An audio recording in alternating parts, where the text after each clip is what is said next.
Right, welcome back everyone, welcome back to another video. Again, we're in the garage again today. We're doing a little bit of work on the Escort again. Now this wasn't a planned video. I was planning on getting something else out to you over the next couple of days, but plans change unfortunately. It's just been absolutely manic at the moment, so I thought I've got a couple of hours spare, so let's not waste it and let's get something done that we've already started. So if I spin the camera around, we've got the Escort, doing the springs on the Escort. I've got all this stripped apart again now because I want to cut these springs down, and I've got the other side apart as well. Not that you'll be able to see much because it's quite dark around here, but we've got the shock out and that's all hanging down lovely, and we've got the other spring just there.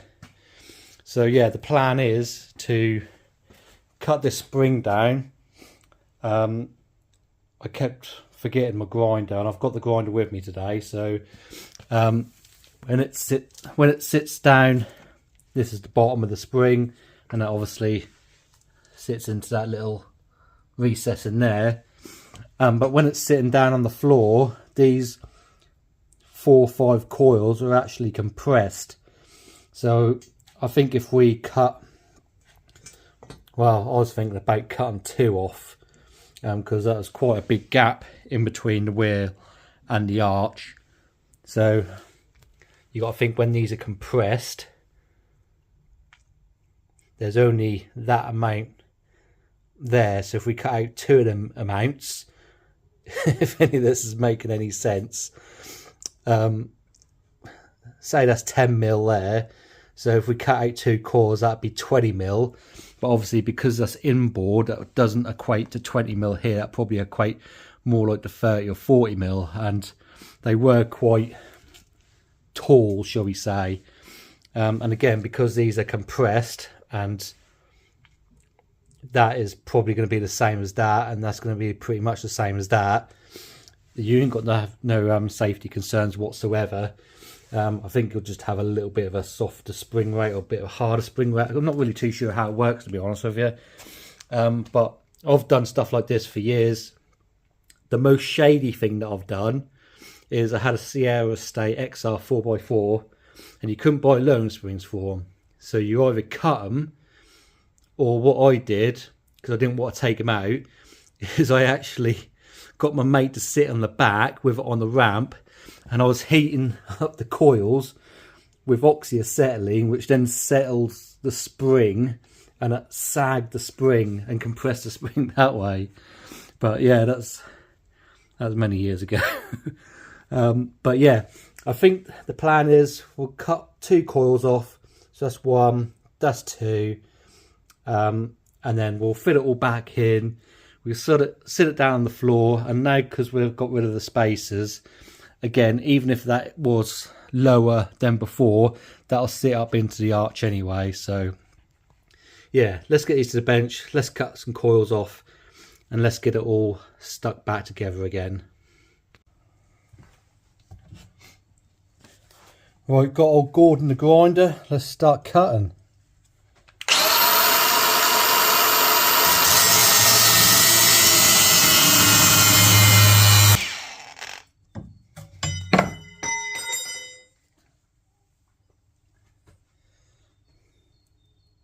That's 1 coil.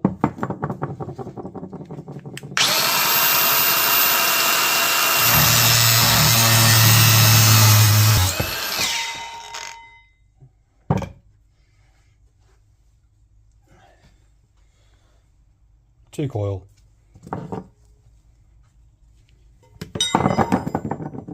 Right, you know when you do something and you think, I think I might have made a mistake.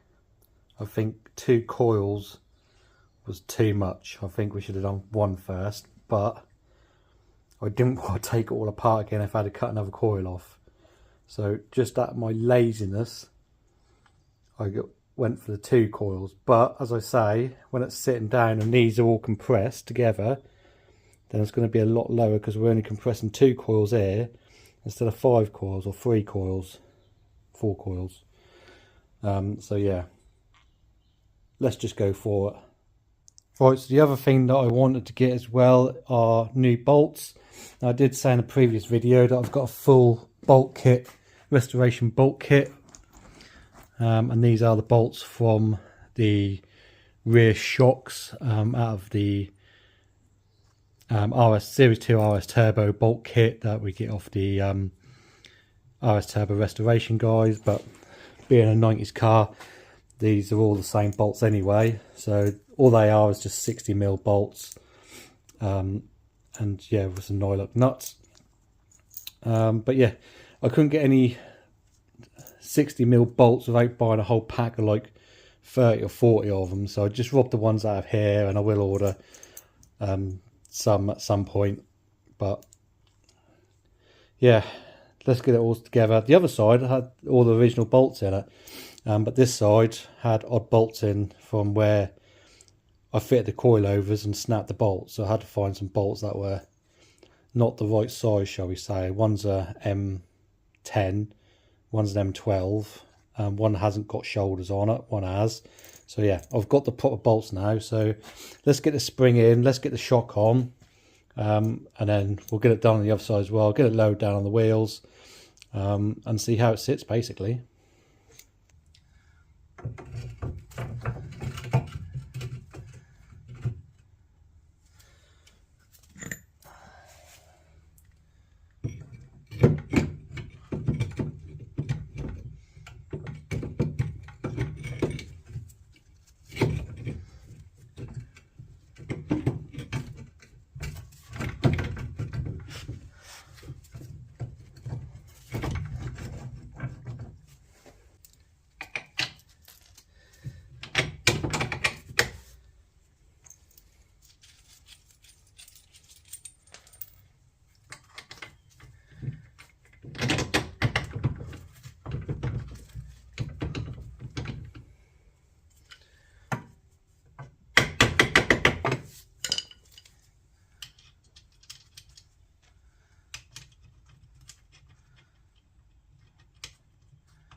Right, so I've come up with a cunning plan to do that nut up for the brake line, is to get the shock on, do that nut up, and then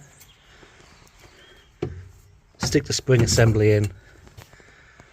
Makes it a hell of a lot easier. Right, that's all in, even at full droop, that spring is solid against that arm, so there's no issue with that coming out whatsoever. So yeah, that's all up in there now. We'll just get this other wheel on and then see how it sits.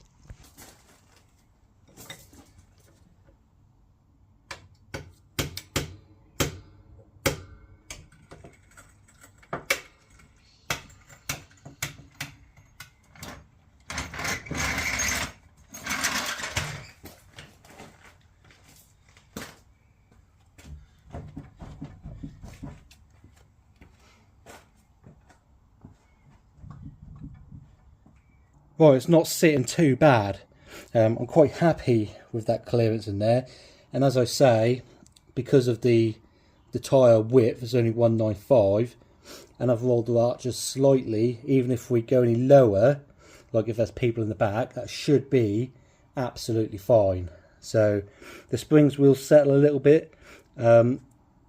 Controversial to what everyone say, spring material do drop after a certain amount of weight has been on it, so I'm expecting it to drop another 5 mil or so, which then means we'll need to address the front situation. But as I say, at the minute the front, actually when you go around the corner, catch the inner arch as well, and there's no spaces on the front there, so yeah, no, I'm happy with that. Now I have got 2 new tyres for this. They are only cheap Joy Road Sport RX6s, but when I bought the wheels, they came with brand new tyres. The wheels could do with a refurb as well, but it is what it is. But as you can see, the tyre's about to peel off from this side here. The other side isn't too bad.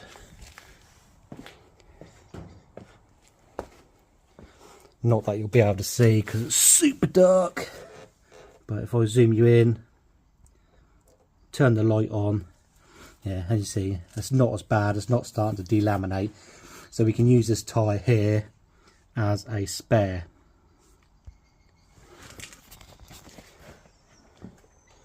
Right, so next thing is, let's get back into the light. Again, I'm happy with how it's sitting at the moment. Pretty much where I want it to sit, really. The fitment's a bit weaker than what it was, but I'd rather that than chewing through a set of tyres every year.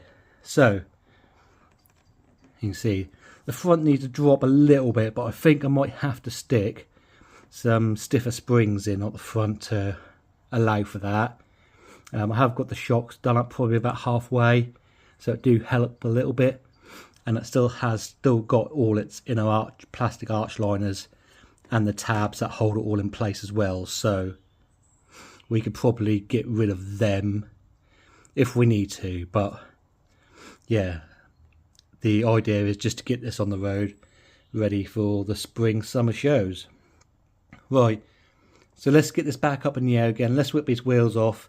We'll stick them back in, we'll stick them in the back of the Land Rover, and then we'll go and change some tyres, bring them back, fit them, torque them, put the centre caps on, and then depending on how long this video is, I'm going to turn it around because we've still got the gearbox to do.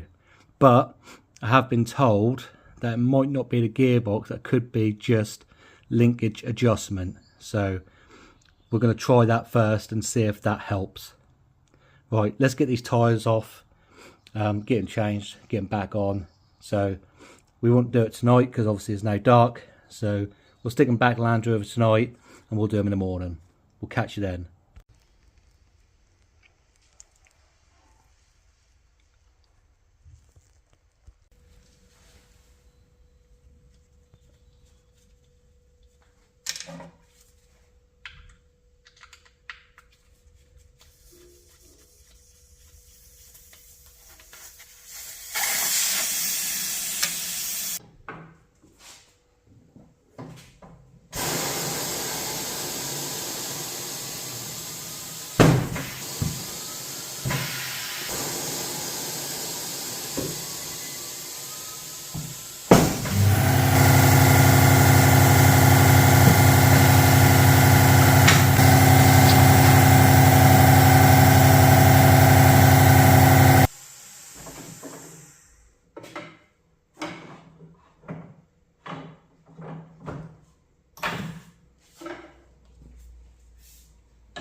Right, that's the new tyres put on. I tried to line up the dots as close as I can to the valves. They do need a refurb, hence the reason why I wasn't really particularly careful with them. You can see there's all sorts of paint chip out of there, and on the back you probably saw that all the powder coat or paint is starting to come off from the alley, so they do need a refurb. But I do want to have a little bit of paint done on the car itself, with the front and rear bumpers. They need to be done. So there's chips, and I probably mentioned this in the video before, but it had a tow bar on it, and I think the previous owner jackknifed the trailer into the rear bumper, and the front bumper's got a little bit of a crack in it as well. At the bottom there's a little bit missing, so I would like to have that bit replaced, plastic welded or whatever, and then both front and rear bumpers repainted. So I'll probably do the alloys at the same time as well. Not too sure how long the stick-on weights are going to last, because obviously the paint is just flaking off, so I'll probably go down the road and they'll flick off anyway. But they are on the rears, so not really much to worry about in my opinion anyway. You might get a little bit of a judder, but in a car like that, that's the least of my worries. Anyway, let's get this back into the Land Rover. Let's get back to the garage. Let's get these fitted, and then we can spin the wheel or spin the car around and have a look at this gear linkage.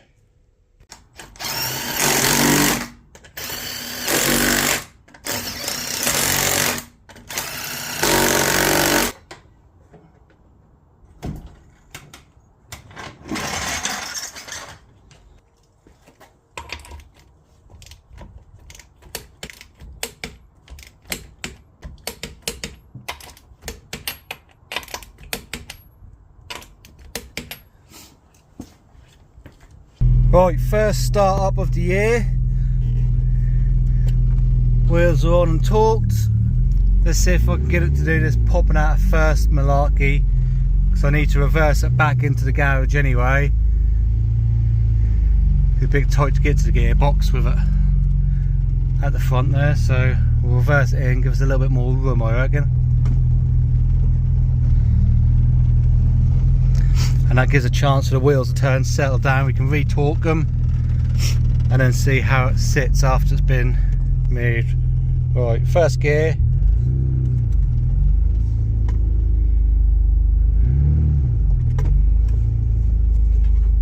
Do I do it? That's bizarre. That always does it.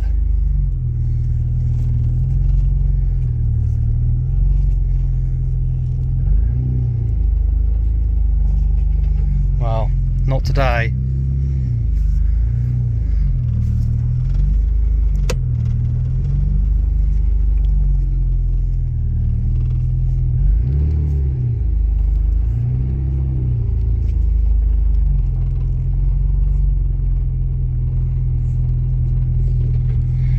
It's always the way, you put a camera on it and it don't want to do it.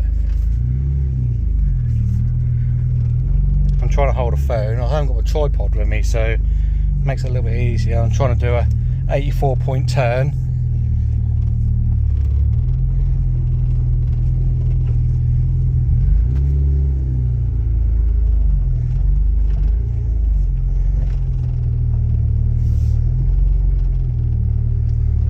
Alright, let's see if we can get it to... No, I just don't want to do it.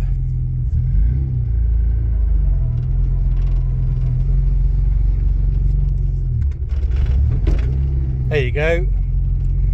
That's what I do. Let's see if we can replicate that again, shall we? There we go. That's what happens. Also, that crunches into when you're going along and you change to like third or fourth. That crunches if you're a little bit too quick with the gear changes. Right, I'm just bent down here in front of the car, just trying to eyeball it really. I think we might have gone a little bit too far. I didn't really want to go this low with the car. Don't get me wrong, it looks alright, but yeah, I think it's just a little bit too low really. So I'll just flip the camera around and we'll show you. So yeah, it's a little bit lower than what it was. The front can probably come down a little bit more now, but again, as mentioned earlier on in the video, that do rub on the inner arch. So yeah, I really wanted to get that pretty much the same as that. And again, we've still got a little bit of settling in to do as well, so I'll probably drop a little bit more. So yeah, maybe a coil and a half would have been suffice on these, but there we go. It is what it is. At the moment, it's not rubbing, so again, we won't really know too much until we take it down the road and get something in the back and yeah, see what happens really. But it's looking alright though. Just a little bit lower than what I was anticipating, shall we say. I've torqued up the rears again. Now we've gone round a few times, just re-torqued and put the centre caps on. So yeah, let's jack up the front and see if we can do anything with this gear linkage. Right, car all jacked up, axle stand underneath it. I've got two axle stands underneath them actually, because you never know with these old Fords whether the floor's going to go through or not. But this one's quite clean actually, to be fair. Yeah, so all jacked up. We've got our reference and guide here. Now I have got a digital version of the 88 to 90 version, but that don't give you section 6 or 7, which relates to the transmission, which is a bit annoying.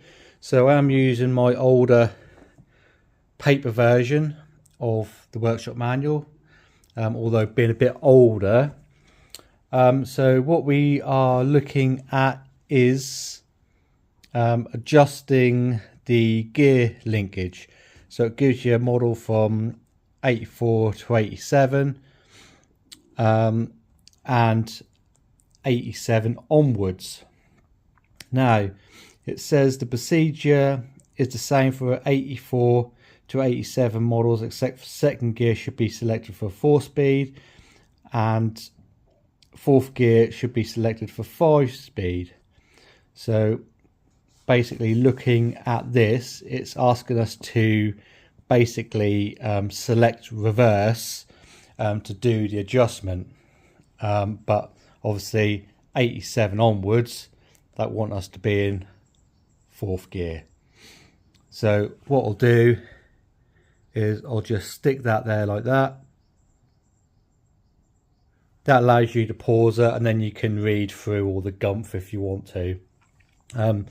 Because I couldn't find anything online, and the digital manual that I had obviously didn't have anything in it, but I did have this manual, and I just flicked through it and happened to find this little bit in here.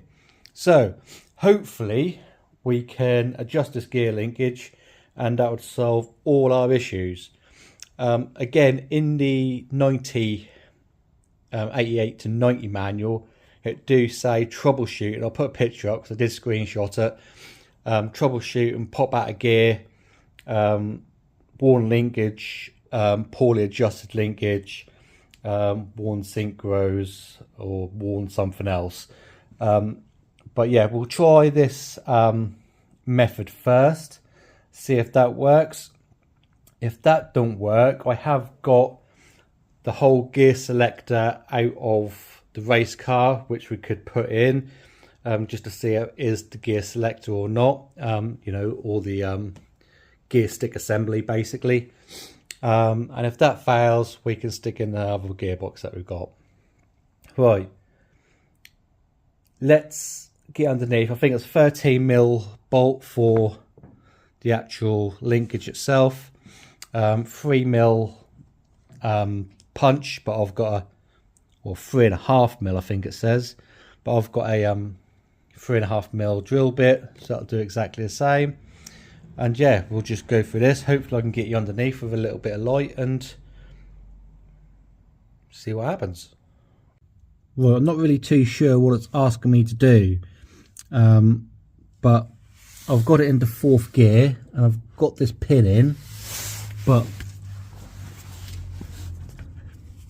if I can get you in here, and I've also loosened that nut up there for the selector shaft, so that's all now nice and free.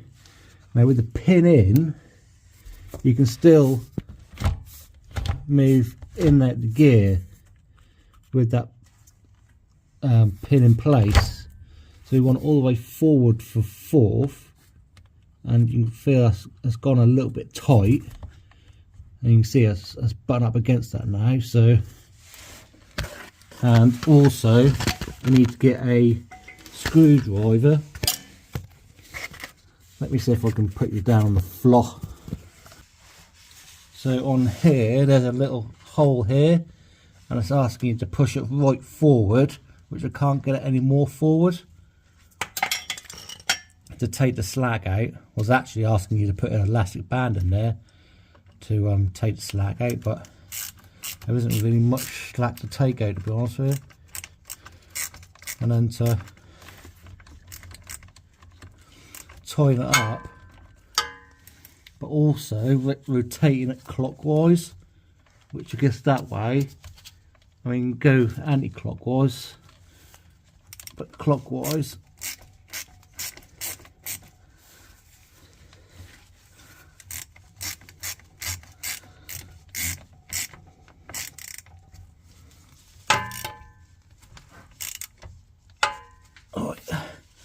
That's that tight. As I say, a pin is in there and it goes all the way through to the other side. So maybe it's just more of a stop than a lock. That's third, that's fourth. But once that's in fourth, I can rotate it anti-clockwise. No, I can't rotate it. So yeah, maybe that's the bit. So I guess all we have to do is take it all apart. We'll take this pin out, get it down on the floor, and take it down the road and see if that's cured it. Right, we've got it in first gear. Let's go for a little test drive, see what happens. And annoyingly enough, it's been raining, so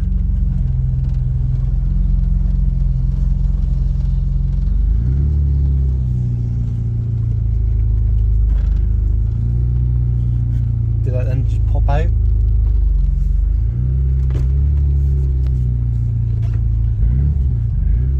Yeah, it just popped straight out again, so I'm not going to even bother going down the road. So as I say, it's just popped out of gear. Well, that's annoying, isn't it? There you go. Yeah, so I can assume that the gear linkage don't need adjusting, and it's actually the gearbox. So right, not the outcome that we wanted, but it is what it is at the end of the day. So I was hoping for a nice easy gear change or selector adjustment, but it just didn't work, did it? So I'm pretty sure that the detents in number one, that the detents that keep the actual gear in place, has just failed or worn. And obviously we crunching in third and fourth, that could only be down to a worn synchro, really, couldn't it?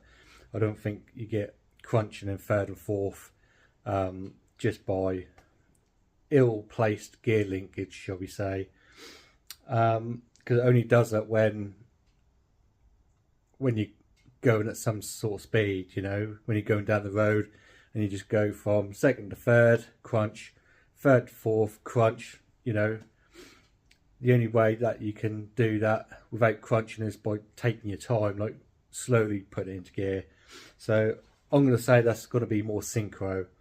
And I can see at the bottom of that gearbox there's a little bit of oil going about as well. So yeah, pretty sure that's the actual gearbox that is faulty. So we'll take that out and swap it over with the other one that I've got that come out of the race car, because we can't run that in the race car anyway. So that's a nice little RS turbo with a limited slip diff.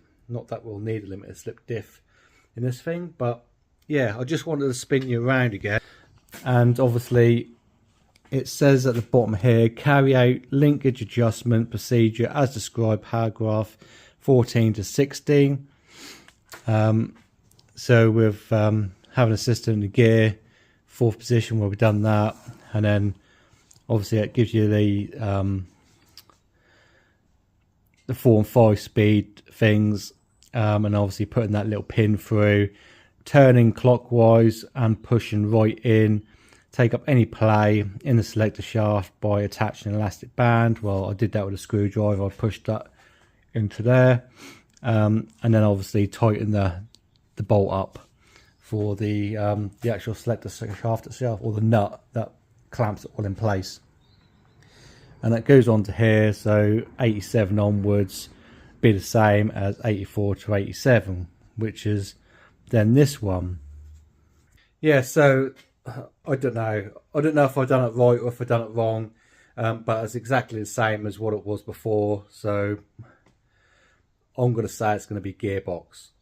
But I might even take this down to the workshop and actually get it on a ramp, because that's quite difficult crawling underneath here, to try and do something like this.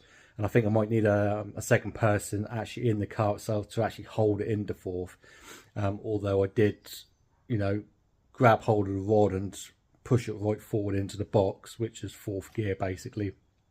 But as I say, I think it's going to be more gearbox issue than anything else.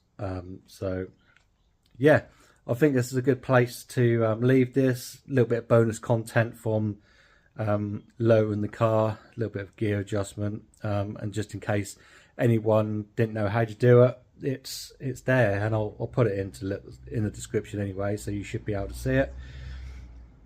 Right, I think that will do it for this episode. The next Ford episode is obviously going to be replacing this gearbox, so I would like to get this done before summer, and to use it on the summer with all 5 gears and with it all staying in all 5 gears. I am recording another video at the minute on the race car, MGF race car, which is replacing the gearbox and doing some fancy stuff with that. So depending on what you're into, MGs or Fords, yeah, hopefully we will see you again in a future video.